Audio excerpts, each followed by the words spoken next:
کتونکو عباسین یوسفزی صاحب را سره ولاړ دی او یقینا چې کله د شاعر خبره راشي د ادیب خبره راشي بیا د کم چې دی دنیا نه تلي د هغوی په ژوندیتوب کې یعنی په صوبایي حکومت چې کوم حکومت هم راغلی دی نو شاعر یې پرې منلی دی او چې کوم ژوندي دي د هغوی دپاره چې کوم دی نو ډېره قدرونه ورکړې ده او نن چې کوم دغه د کلچر لخوا کومه دستوره د غني خان په یاد کې او د هغه په شخصیت باندې را جوړه شوې وه نو هغه خو هم دغه عباسین یوسفزی صاحب چې کوم دی ستړی وي او خوا کې را سره ولاړ دی ډېرې زیاتې خبرې خو زموږ چې کله به دلبر رډیو نه عباسین صاحب پروګرام کوو نو زموږ 400 له ډېرو خلکو له پوهه ورکړې ده ډېرو خلکو له شعور ورکړی دی او بیا هم ورته خواست دی زموږ د دلبر رډیو منیجمنټ ته هم عباسین صاحب ته چې 400 خلک یې ډېر زیات خوښوي نو موقع مې لو شوې وه ما چې د هغه ته وړاندې خپل څه خبرې کوم خو خبرې به کوو خیبر نیوز دپاره نو عباسین صاحب نن چې کومه دستوره را جوړه شوې وه د غني خان باره کې نو یو خو په دې باندې خبرې کوو بل لکه حکومت چې کوم دی دې وخت کې د پی ټي آی د داسې یو سوال پکې وشو چې یاره دې ته دونه توجه ولې وشوه نو موږ له دغه جواب ورکړه چې غني خان خپل ځان له یو شخصیت دی تاسو به څه وایي نو حکومت خو چېرته د یو پارټۍ نه خو د ټول قامي نو پکار دا ده چې ټول قام د اتلانو خیال وساتلی شي او دا ډېره ښکلې موقع وه چې زمونږ کلچر اینډ ټوریزم اتھارټي دا مهرباني وکړه چې د غني خان په حق له دا ورځ را جوړه کړه ډېره ښایسته ورځ وه ډېر ښه ویونکي وو پکې شاعرانو ډېرې ښه نظرانې وړاندې کړې سندرغاړو د بابا کلامونه ووې نو دا موقع پکار دا ده چې یوازې د غني خان نه چې د خوشحال رحمان غني حمزه اجمل خټک د دوی خو ورسونه پکار دي چې څو څو ورځي او دا باقي باباګان چې دي ګڼ شمېر باباګان نور دي چې هغه یادولی شي او د هغوی په مزارونو باندې کم از کم یوه ورځ غونډه پکار ده د سرکار د طرف نه نو زه خوشحاله یم چې زمونږ کلچر اینډ ټوریزم اتھارټي په دې باندې پوهیږي چې د خپلو باباګانو خیال ساتل پکار دي زمونږ یوازې د ادب د میدان نه د آرټ د هر میدان باباګانو طرف ته توجه پکار ده دا کومه کوتاهي چې شوې ده هغه کوتاهي پکار ده چې نوره ونه شي عباسین صاحب نن ډېر کم خلک راغلي نو دعوت کمو خلکو ته ورکړی شي چې په داسې محفلونو کې چې کم دی نو د پښتونخوا دغه شاعران که نه او غني خان خو داسې شخصیت و چې تاسو چې په څنګه رڼا واچوله ټوله دنیا پښتانې مني نو نو کرسۍ چې څومره ایښوده شوې ټولې ډکې وې نو کم نه و بله دا ده چې چوکیدار 2-3 غنټې پروګرام او دا چې کله پوره ورځ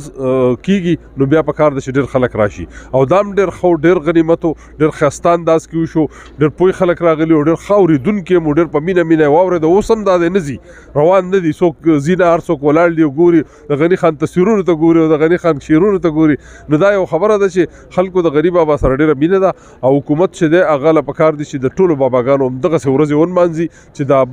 ځوانان چې دي خبر شي چې زموږ د باباګانو څه کارنامې کړي دي غني خان مونږ یادو د غني خان د فکر د هغه رس نه مونږ خبر نه یو پکار دا ده چې مونږ د غني خان د فکر د رس نه ځان له څه کشید کو که نه وي نو دی باباګانو چې کومه شاعري کړې دی نه به نوره دنیا فایده اوچتوي او مونږ به ته هغه فایده اوچته نه کړو شو غني خان په اردو کې هم ترجمه شو په انګریزي کې هم ترجمه شو نو پکار دا ده چې دا نورو ژبو کې هم ترجمه شي رواني او د دوی د شعرونو توضیحات او تشریحات وشي چې دا ټولې دنیا ته ورسي او دا ټول ځوانان او دا ټول هلکان جنکۍ چې دي په یونیورسټو کې چې سبقونه وایي چې دوی ته خبر شي ډېره مننه جي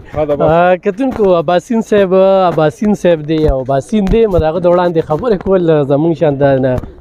بنده چې کوم دی ډېره زیاته ګرانه ده او خپل ځاني ورسره ډېره زیاته مینه لرو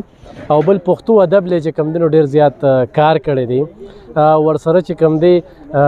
زموږ 400 والي په خصوصي توګه ډېر زیات خوښوي او بیا شاعران هم خوښوي او شاعرانو له چې هغه کوم اواز پورته کړه نو دا موږ ستایو نو دغه څو خبرې زما په زړه کې وي چې زه به یاره د عباسین صاحب لکه دا هغه انسان چې ورسره ملاویږي نه ویني نه په سوشل میډیا شاعري ګوري یا په بل ځای کې شاعري ګوري نو د هغه باره کې یو ذهن جوړ شي نو زما چې د هغه باره کې کوم ذهن جوړ شوی دی په دلبر رډیو زموږ د 400 هغې کې به موږ ډېر زیات چې د به ریګولر پروګرام نو موږ به ورته ناستو نو الله دې راته ژوندی لري او الله دې راته دغه شانتې توانه لري چې دغه شانتې د شاعرانو دپاره اواز پورته کوي او نن په غني خان باندې را جوړه شوې دغه دستوره کې موږ هم ډېر څه واورېدل د اشنغر نه خبر شو د غني خان د شخصیت نه خبر شو ډېر ستر مشران پکې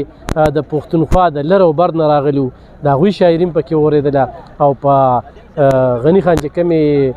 مقالې تیارې شوې وي زموږ خویندې میندې پکې راغلې وي نو ډېر ښکلی تقریب وشو ډېر خوند او مزه یې وکړله او یقینا دغه پروګرام چې کوم دی د ادب سره شوق لرونکو دپاره د شاعرۍ سره شوق لرونکو دپاره ډېر مهم پروګرام دی ډېر په جوره وورئ ډېر په غور یې وورئ او د دغه شاعرانو دا خبرې چې کوم دی په ذهن کې کېنوي او دا شنغر نه ځان خبر کړي ډېره مننه د خیبر پښتونخوا کلچر اینډ ټوریزم اتھارټي لخوا دا مونږ د غني خان په حق له یو ښایسته پیرزونه را جوړه کړې وه یو ستاینه هم را جوړه کړې وه یو مینه هم را جوړه کړې وه چې کوم د غني خان په ژوند باندې د چا فکر څه دی کم ادبي شخصیات چې موږ رابللي او د غني خان په حق له باندې خپله مینه او خپل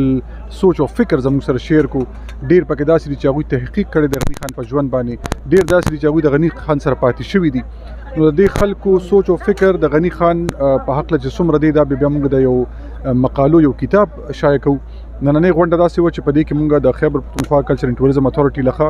موږ کوشش کړی دی چې په غني خان څومره خلک پوه او څومره خلکو هغه لوستی دی هغه ټول راغونډ کړو او د هغوی نه څه واورو چې د ژوند هغه اړخونه کم چې په کتابونو کې نشته کم چې موږ نه دي لیدلي یا کم چې موږ نه دي اورېدلي د هغې په خوا دویمه دا چې زموږ د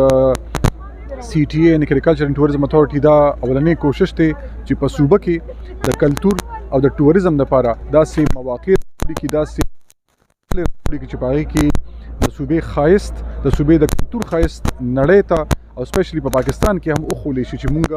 ژوندی قوم یو مونږ ښایست لرو زموږ ډېر ښایسته ځایونه دي ښایسته سپورټس لرو ښایسته پرسنالټیز لرو ښایسته کلتور لرو نو په دې باندې به په راتلونکي کال کې مونږ ډېرې هلې ځلې کوو د خیره څخه مونږ به غواړو چې خیبر پښتونخوا کې زموږ د مینې او د امن دا پیغام هر ځای ته لاړ شي او خیبر به زموږ سره د خیره څخه چې ژوندي وخیري مننه د غني خان د شخصیت حوالې سره به څه وایي زما نوم دی ډاکټر فرخنده حیات فرخنده لیاقت باندې هم راته خلک دغه کوي اخلي نومه ځکه چې حیات مې د پلار نوم دی او لیاقت مې د هسبنډ نوم دی نو دواړه د پښتو اکیډمي پروفیسر یم او دلته کې راغلی وم او غني خان خو د هغه خو داسې شخصیت دی چې څنګه تاسو دا مقالې مختلف اورئ د هغې یو وړخ نه دی بلکې د هغوی چې کوم اړخ ته ته ګورې نو ته به وایې چې بس غني خان او اکثر زه چې کله سټډي کوم یا ګورم نو ماته پکې د خوشحال خان نه ډېر زیات عکس راشي ځکه چې د خوشحال هم دا خوبي وه چې د هغه کوم اړخ ته ګورو نو بنده دا سوچ کوي چې بس دی هم دغې اړخ ته دی که د صوفیانه مذهبي شاعري یې واورئ نو ته به چې د بغیر د مونځ او اودس نه بل څه نه دي کړی که د جنګ یې واورئ که د کلي د خپل قام د مینې یې واورئ نو همدغه خصوصیات د غني خان په شاعرۍ کې دي د ټولو نه لوی خوبي چې د هغه کومه ده هغه په اسانو الفاظو کې خپل مقصد بیانول دي چې هغه پښتنو ته او خاص طور سره د هغې وخت پښتنو چې یو ضرورت و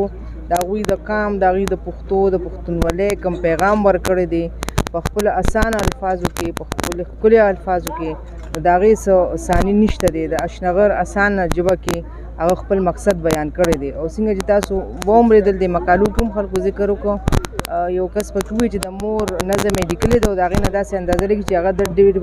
هغه ویلي ده که مطلب بې ساخته د هغه چې څه فیل کړي دي نو هغه یې ویلي دي نو دا یوازې د مور نظم نه دی بلکې د هغه چې هر یو نظم تاسو ګورئ نو هغه یو آمد دی هغه چې بس څه محسوس کړي دي هغه یې ویلي دي په هغې کې څه د قافیې ردیف څه پابندۍ ته نه دي کتلې څه هغه ته نه دي کتلې بس چې څه محسوس کړي دي هغه یې بیان کړي دي نو دا د هغوی خصوصیت دی چې په هغې کې مصنوعیت نشته دی بلکې یو حقیقي اړخ ته هغوی راغلی دي او د جانان ذکر که کوي نو هغه هم دا یو منفرد انداز دی چې الله پاک ته خپل جانان ویلي دي او دا د هغوی هغه انداز که تاسو وګورئ نو خدای پاک سره داسې لګیږي لکه یو ملګري سره چې بنده لګیږي یو دوست سره چې لګیږي نو دا هم د هغوی خصوصیت دی چې خپله مینه خپل هغې الله پاک سره ظاهر کړي دي خو هغې په یو بیل انداز کې ظاهر کړي چې د هغې مثال زما په خیال په پښتو شاعرۍ کې ډېر کم میلاویږي